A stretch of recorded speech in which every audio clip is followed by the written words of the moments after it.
I don't know if somebody have ever told you the prophecy of God concerning your life, or I don't know if you already know the prophecy of God concerning you.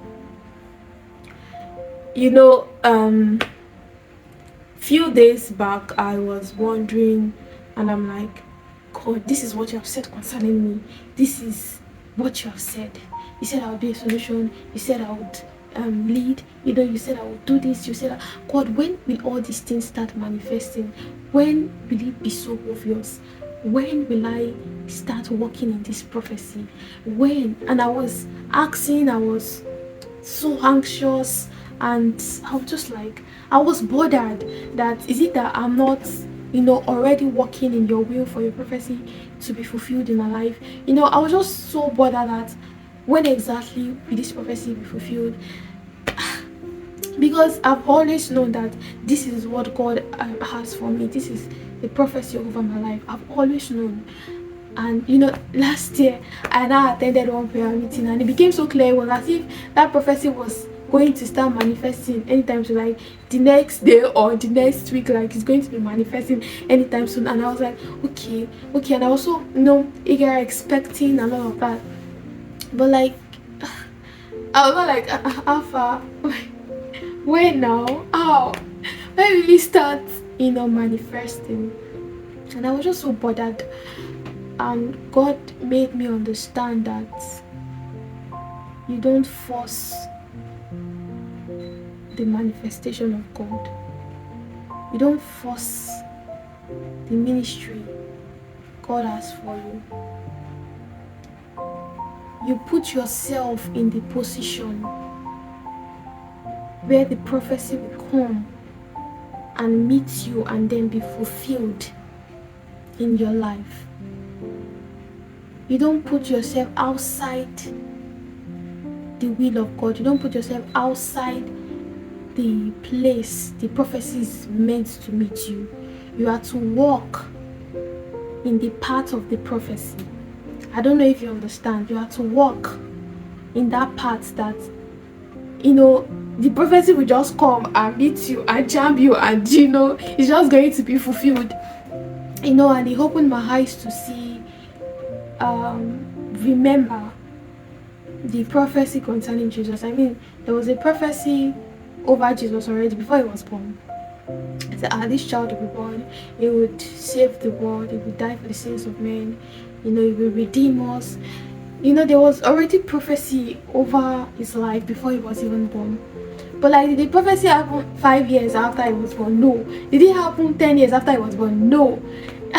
I mean, did it even happen 20 years after he was born? No. But Jesus put himself in that position whereby the prophecy will be fulfilled in his life. He knew who he is. So he put himself in that position. He went about preaching the gospel. He went to the temple, and when he saw people buying and selling, he overthrew their table. I mean, he did not.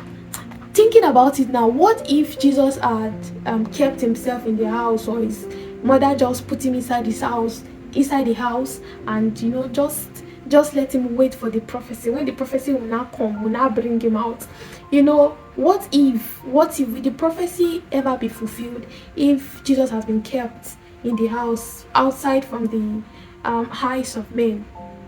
Will the prophecy have been fulfilled? And that is why it is very important to put yourself in that position that the prophecy will be fulfilled in your life.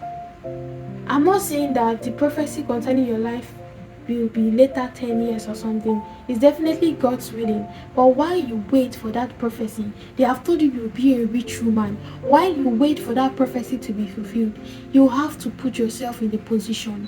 Don't go outside God's will. Don't go outside the path of the prophecy that is upon your life. Even brought to my understanding David. When God anointed David through Samuel, as king, he didn't become king immediately, but they knew that okay, this person will become the king of Israel. God has already said that God has a son. He has a son already that will be the king over his people and all of that. But while King Saul was still there, he wasn't the king over. David wasn't the king over Israel until years after, before he became the king in Israel.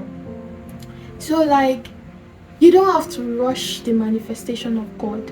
You don't have to rush ministry. If God has told you that you be a preacher, you be a renowned preacher and all of that, you don't force ministry. You don't say, okay, because this is a prophecy that I know that God has for me and somebody has already confirmed it, and then you just force yourself into ministry, and then you don't force yourself, but rather you put yourself in that position that the prophecy of the Lord be fulfilled in your life. Don't rush.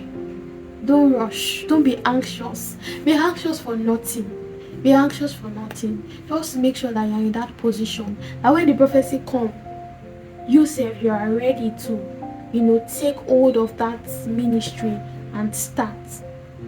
I know I'm not the only one that is anticipating the prophecy of the Lord to happen and fulfilled in my life. There are many people that anticipate the prophecy of the Lord, and I know that God has said it, He's going to do it. He has said it, He will do it. So but you have to be patient. Patience is a virtue. You have to be patient. God will do it. God will do it. God will do it. But you have to be patient, and you have to put yourself in that position, and you have to be humble. So thank you for watching to this moment. If you stayed up to this moment, of course you are the real G. Thank you so much. If you've not subscribed to this YouTube channel, kindly hit the subscribe button and get subscribed to this channel. Hit the notification bell so that you can get notified whenever I post a new video. Till next time, bye guys.